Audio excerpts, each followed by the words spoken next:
ओम शांति। आज पढ़ेंगे अव्यक्त महावाक्य 23 जनवरी 1987 के। मुरली का टाइटल है सफलता के सितारे की विशेषताएं। ज्ञान सूर्य, ज्ञान चंद्रमा बाप दादा अपने नए सोकल्प पुराने बच्चों के सम्मुख परमात्मा तारामंडल का हाल सुनाते हुए बोले, आज ज्ञान सूर्य ज्ञान चंद्रमा अपने चमकते हुए तारामंडल को देख रहे हैं। वह आकाश के सितारे हैं और यह धरती के सितारे हैं।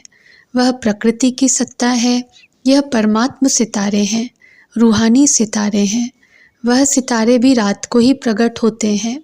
यह रूहानी सितारे, ज्ञान सितारे, चमकते हुए सितारे भी ब्रह्मा की रात में ही प्रकट होते हैं। वह सितारे रात को दिन नहीं बनाते, सिर्फ सूर्य रात को दिन बनाता है। लेकिन आप सितारे ज्ञान सूर्य, ज्ञान चंद्रमा के साथ साथी बन रात को दिन बनाते हो। जैसे प्रकृति के तारामंडल में अनेक प्रकार के सितारे चमकते हुए दिखाई देते हैं, वैसे परमात्मा तारामंडल में भी भिन्न भिन्न प्रकार के सितारे चमकते हुए दिखाई दे रहे हैं। कोई समीप के सितारे हैं और कोई दूर के सितारे भी हैं।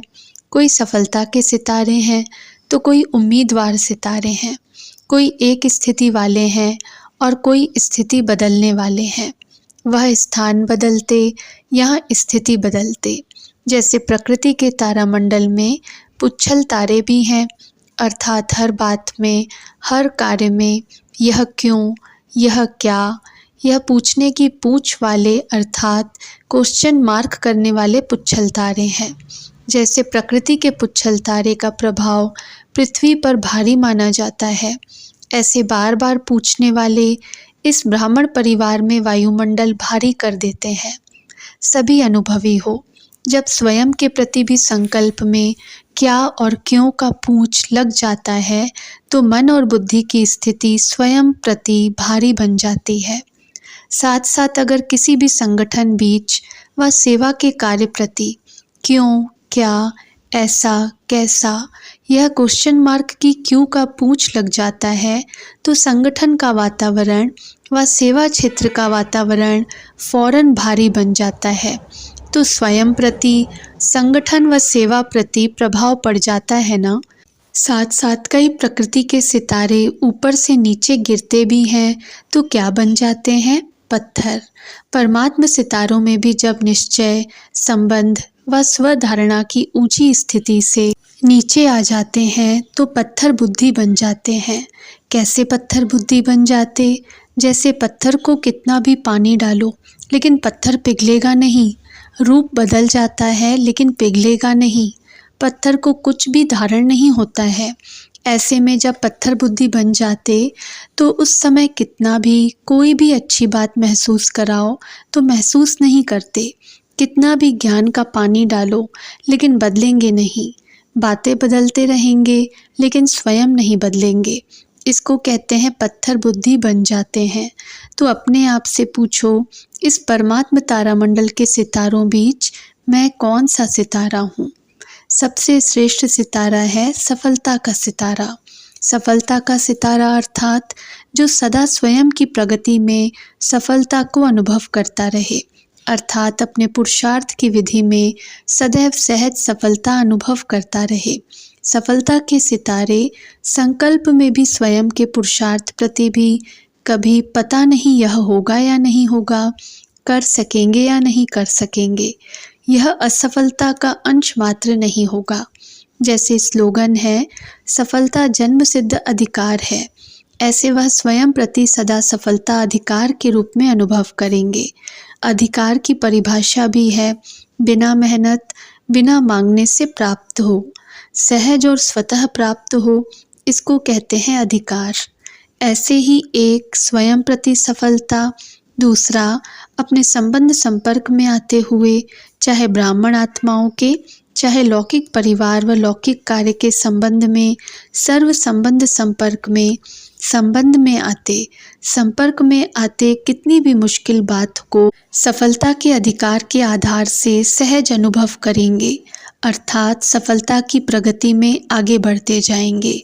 हाँ, समय लग सकता है लेकिन सफलता का अधिकार प्राप्त होकर ही रहेगा। ऐसे स्थूल कार्य व अलौकिक सेवा का कार्य अर्थात दोनों क्षेत्र के कर्म में सफलता के निश्चय बुद्धि विजयी रहेंगे। कहाँ कहाँ परिस्थिति का सामना भी करना पड़ेगा, व्यक्तियों द्वारा सहन भी करना पड़ेगा, लेकिन वह सहन करना उन्नति का रास्ता बन जाएगा। परिस्थिति को सामना करते परिस्थिति स्वस्थिति के उड़ती कला का साधन बन जाएगी, अर्थात हर बात में सफलता स्वतः सहज और अवश्य प्राप्त होगी। सफलता का सितारा उसकी विशेष निशानी है। कभी भी स्व की सफलता का अभिमान नहीं होगा, वर्णन नहीं करेगा, अपने गीत नहीं गाएगा, लेकिन जितनी सफलता उतना नम्रचित्त, निर्माण, निर्मल स्वभाव होगा। और दूसरे उसके गीत गाएंगे, लेकिन वह स्वयं सदा बाप के गुण गाएगा। सफलता का सितारा कभी भी क्वेश्चन मार्क नहीं करेगा, सदा बिंदी रूप में स्थित रहे, हर कार्य में औरों को भी ड्रामा की बिंदी स्मृति में दिलाए, विघ्न विनाशक बनाए, समर्थ बनाए, सफलता की मंजिल के समीप लाता रहेगा।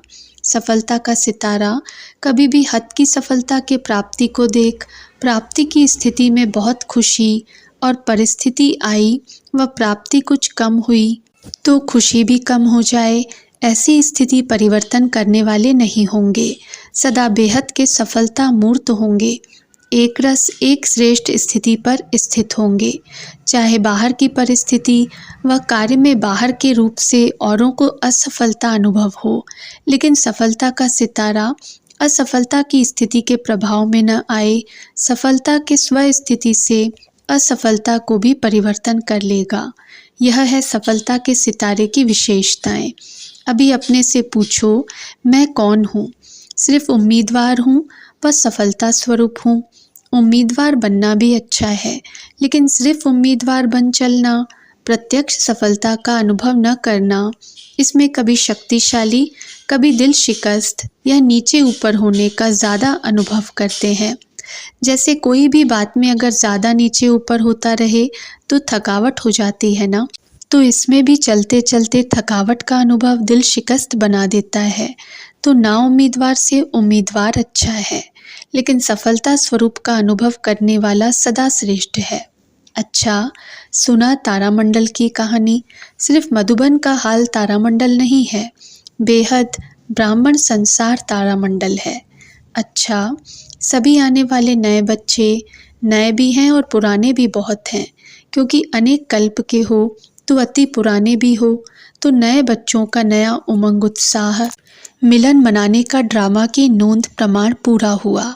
बहुत उमंग रहा ना, जाएं जाएं इतना उमंग रहा जो डायरेक्शन भी नहीं सुना, मिलन की मस्ती में मस्त थे ना, कितना कहा कम आओ तो कोई ने सुना।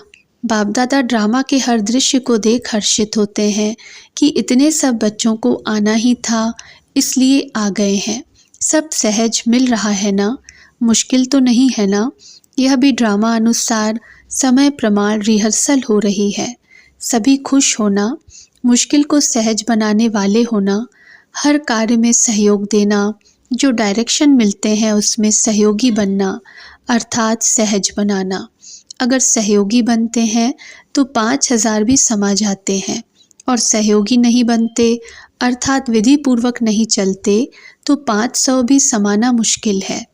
इसलिए दादियों को ऐसा अपना रिकॉर्ड दिखाकर जाना जो सबके दिल से यही निकले कि 5500 के बराबर समाये हुए थे। इसको कहते हैं मुश्किल को सहज करना। तो सबने अपना रिकॉर्ड बढ़िया भरा है ना, सर्टिफिकेट अर्थात प्रमाण पत्र अच्छा मिल रहा है। ऐसे ही सदा खुश रहना और खुश करना, तो सदा ही तालियां बजाते रहेंगे। अच्छा रिकॉर्ड है, इसलिए देखो ड्रामा अनुसार 2 बार मिलना हुआ है। यह नयों की खातिरी ड्रामा अनुसार हो गई है।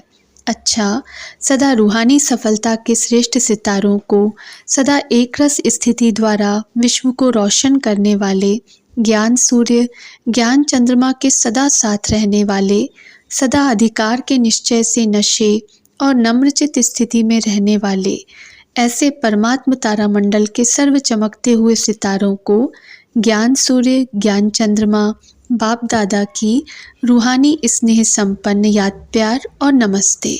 पार्टियों से मुलाकात। पहला पॉइंट, अपने को सदा निर्विघ्न विजयी रत्न समझते हो। विघ्न आना यह तो अच्छी बात है, लेकिन विघ्न हार न खिलाए। विघ्नों का आना अर्थात सदा के लिए मजबूत बनाना। विघ्न को भी एक मनोरंजन का खेल समझ पार करना, इसको कहते हैं निर्विघ्न विजयी। तो विघ्नों से घबराते तो नहीं। जब बाप का साथ है तो घबराने की कोई बात ही नहीं। अकेला कोई होता है तो घबराता है, लेकिन अगर कोई साथ होता है तो घबराते नहीं, बहादुर बन जाते हैं। तो जहाँ बाप का साथ है वहाँ विघ्न घबराएगा या आप घबराएंगे? सर्वशक्तिवान के आगे विघ्न क्या है? कुछ भी नहीं। इसलिए विघ्न खेल लगता, मुश्किल नहीं लगता। विघ्न अनुभवी और शक्तिशाली बना देता है। जो सदा बाप की याद और सेवा में लगे हुए हैं, बिजी हैं, वह निर्विघ्न रहते हैं। अगर बुद्धि बिजी नहीं रहती तो विघ्न व माया आती है। अगर बिजी रही तो माया भी किनारा कर लेगी, आएगी नहीं, चली जाएगी। माया भी जानती है कि यह मेरा साथी नहीं है, अभी परमात्मा का साथी है, तो किनारा कर लेगी। अनगिनत बार विजयी बने हो, इसलिए विजय प्राप्त करना बड़ी बात नहीं है। जो काम अनेक बार किया हुआ होता है वह सहज लगता है। तो अनेक बार के विजयी, सदा राजी रहने वाले होना। माताएं सदा खुश रहती हो, कभी रोती तो नहीं। कभी कोई परिस्थिति ऐसी आ जाए तो रोएंगी। बहादुर हो, पांडव मन में तो नहीं रोते। यह क्यों हुआ, क्या हुआ, ऐसा रोना तो नहीं रोते। बाप का बनकर भी अगर सदा खुश नहीं रहेंगे तो कब रहेंगे? बाप का बनना माना सदा खुशी में रहना। न दुख है, न दुख में रोएंगे, सब दुख दूर हो गए। तो अपने इस वरदान को सदा याद रखना। अच्छा, दूसरा पॉइंट, अपने को इस रूहानी बगीचे के रूहानी रूहे गुलाब समझते हो। जैसे सभी फूलों में गुलाब का पुष्प खुशबू के कारण प्यारा लगता है, तो वह है गुलाब और आप सभी हैं रूहे गुलाब। रूहे गुलाब अर्थात जिसमें सदा रूहानी खुशबू हो। रूहानी खुशबू वाले जहाँ भी देखेंगे, जिसको भी देखेंगे, तो रूह को देखेंगे, शरीर को नहीं देखेंगे। स्वयं भी सदा रूहानी स्थिति में रहेंगे और दूसरों की भी रूह को देखेंगे। इसको कहते हैं रूहानी गुलाब। यह बाप का बगीचा है। जैसे बाप ऊंचे ते ऊंचा है, ऐसे बगीचा भी ऊंचे ते ऊंचा है। जिस बगीचे का विशेष श्रृंगार रूहे गुलाब आप सभी हो, और यह रूहानी खुशबू अनेक आत्माओं का कल्याण करने वाली है। आज विश्व में जो भी मुश्किल आते हैं उसका कारण ही है कि एक दो को रूह नहीं देखते। देह अभिमान के कारण सब समस्याएं हैं। देही अभिमानी बन जाएं तो सब समस्याएं समाप्त हो जाएं। तो आप रूहानी गुलाब विश्व पर रूहानी खुशबू फैलाने के निमित्त हो। ऐसे सदा नशा रहता है, कभी एक कभी दूसरा नहीं। सदा एकरस स्थिति में शक्ति होती है। स्थिति बदलने से शक्ति कम हो जाती है। सदा बाप की याद में रह जहाँ भी सेवा का साधन है, चांस लेकर आगे बढ़ते जाओ। परमात्मा बगीचे के रूहानी गुलाब समझ रूहानी खुशबू फैलाते रहो। कितनी मीठी रूहानी खुशबू है, जिस खुशबू को सब चाहते हैं। यह रूहानी खुशबू अनेक आत्माओं के साथ साथ अपना भी कल्याण कर लेती है। बाप दादा देखते हैं कि कितनी रूहानी खुशबू कहाँ कहाँ तक फैलाते रहते हैं। ज़रा भी कहाँ देह अभिमान मिक्स हुआ तो रूहानी खुशबू ओरिजिनल नहीं होगी। सदा इस रूहानी खुशबू से औरों को भी खुशबूदार बनाते चलो। सदा अचल हो, कोई भी हलचल हिलाती तो नहीं। कुछ भी होता है, सुनते देखते थोड़ा भी हलचल में तो नहीं आ जाते। जब नथिंग न्यू है तो हलचल में क्यों आए? कोई नई बात हो तो हलचल हो। यह क्या, क्यों, अनेक कल्प हुई है। इसको कहते हैं ड्रामा के ऊपर निश्चय बुद्धि। सर्वशक्तिवान के साथी हैं, इसलिए बेपरवाह बादशाह हैं। सब फिकर बाप को दे दिए तो स्वयं सदा बेफिक्र बादशाह। सदा रूहानी खुशबू फैलाते रहो तो सब विघ्न खत्म हो जाएंगे। तीसरा, हर कर्म करते कर्मयोगी आत्मा अनुभव करते हो। कर्म और योग सदा साथ साथ रहता है। कर्मयोगी हर कर्म में स्वतः ही सफलता को प्राप्त करता है। कर्मयोगी आत्मा कर्म का प्रत्यक्ष फल उसी समय भी अनुभव करता और भविष्य भी जमा करता। तो डबल फायदा हो गया ना। ऐसे डबल फल लेने वाली आत्माएं हो। कर्मयोगी आत्मा कभी कर्म के बंधन में नहीं फंसेगी, सदा न्यारे और सदा बाप के प्यारे, कर्म के बंधन से मुक्त, इसको ही कर्मातीत कहते हैं। कर्मातीत का अर्थ यह नहीं है कि कर्म से अतीत हो जाओ, कर्म से न्यारे नहीं, कर्म के बंधन में फंसने से न्यारे, इसको कहते हैं कर्मातीत। कर्मयोगी स्थिति कर्मातीत स्थिति का अनुभव कराती है। तो किसी बंधन में बंधने वाले तो नहीं होना, औरों को भी बंधन से छुड़ाने वाले। जैसे बाप ने छुड़ाया, ऐसे बच्चों का भी काम है छुड़ाना। स्वयं कैसे बंधन में बंधेंगे। कर्मयोगी स्थिति अति प्यारी और न्यारी है। इससे कोई कितना भी बड़ा कार्य हो, लेकिन ऐसे लगेगा जैसे काम नहीं कर रहे हैं लेकिन खेल कर रहे हैं। चाहे कितना भी मेहनत का सख्त खेल हो, फिर भी खेल में मज़ा आएगा ना। जब मल्ल युद्ध करते हैं तो कितनी मेहनत करते हैं, लेकिन जब खेल समझकर करते हैं तो हंसते हंसते करते हैं। मेहनत नहीं लगती, मनोरंजन लगता है। तो कर्मयोगी के लिए कैसा भी कार्य हो, लेकिन मनोरंजन है। संकल्प में भी मुश्किल का अनुभव नहीं होगा। तो कर्मयोगी ग्रुप अपने कर्म से अनेकों का कर्म श्रेष्ठ बनाने वाले, इसी में बिजी रहो। कर्म और याद कंबाइंड, अलग हो नहीं सकते। चौथा पॉइंट, सदा बाप की अति स्नेही सहयोगी आत्माएं अनुभव करते हो। स्नेही की निशानी क्या होती है? जिससे स्नेह होता है उसके हर कार्य में सहयोगी जरूर होंगे। अति स्नेही आत्मा की निशानी सदा बाप के श्रेष्ठ कार्य में सहयोगी होगी। जितना जितना सहयोगी उतना सहज योगी, क्योंकि बाप के सहयोगी है ना। दिन रात यही लग्न रहे, बाबा और सेवा, इसके सिवाय कुछ है ही नहीं। अगर लौकिक कार्य भी करते हो तो बाप की श्रीमत प्रमाण करते हो, इसलिए वह भी बाप का कार्य है। लौकिक में भी अलौकिकता ही अनुभव करेंगे। कभी लौकिक कार्य समझ न थकेंगे, न फंसेंगे, न्यारे रहेंगे। तो ऐसे स्नेही और सहयोगी आत्माएं हो। न्यारे होकर कर्म करेंगे तो बहुत अच्छा कर्म होगा। कर्म में फंसकर करने से अच्छा नहीं होता, सफलता भी नहीं होती, मेहनत भी बहुत और प्राप्ति भी नहीं। इसलिए सदा बाप के स्नेह में समाई हुई सहयोगी आत्माएं हैं। सहयोगी आत्मा कभी भी माया की योगी हो नहीं सकती, उसका माया से किनारा हो जाएगा। हर संकल्प में बाबा और सेवा, तो जो नींद भी करेंगे उसमें भी बड़ा आराम मिलेगा, शांति मिलेगी, शक्ति मिलेगी। नींद नींद नहीं होगी। जैसे कमाई करके खुशी में लेटे हैं, इतना परिवर्तन हो जाता है। बाबा बाबा करते रहो। बाबा कहा और कार्य सफल हुआ पड़ा है, क्योंकि बाप सर्वशक्तिवान है। सर्वशक्तिवान बाप की याद स्वतः ही हर कार्य को शक्तिशाली बना देती है। पांचवा पॉइंट, अपने को राज ऋषि श्रेष्ठ आत्माएं अनुभव करते हो। राज ऋषि अर्थात राज्य होते हुए भी ऋषि, अर्थात सदा बेहद के वैरागी। स्थूल देश का राज्य नहीं है, लेकिन स्व का राज्य है। स्वराज्य करते हुए बेहद के वैरागी भी हो, तपस्वी भी हो, क्योंकि जानते हो पुरानी दुनिया में है ही क्या। इस दुनिया को कहते ही हो असार संसार, कोई सार नहीं। जितना ही बनाने की कोशिश करते हैं उतना ही बिगड़ता है।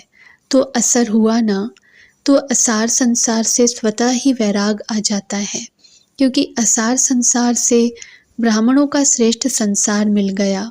श्रेष्ठ संसार मिल गया तो असार से वैराग स्वतः हो जाएगा। वैराग अर्थात लगाव न हो। अगर लगाव होता है तो बुद्धि का झुकाव होता है।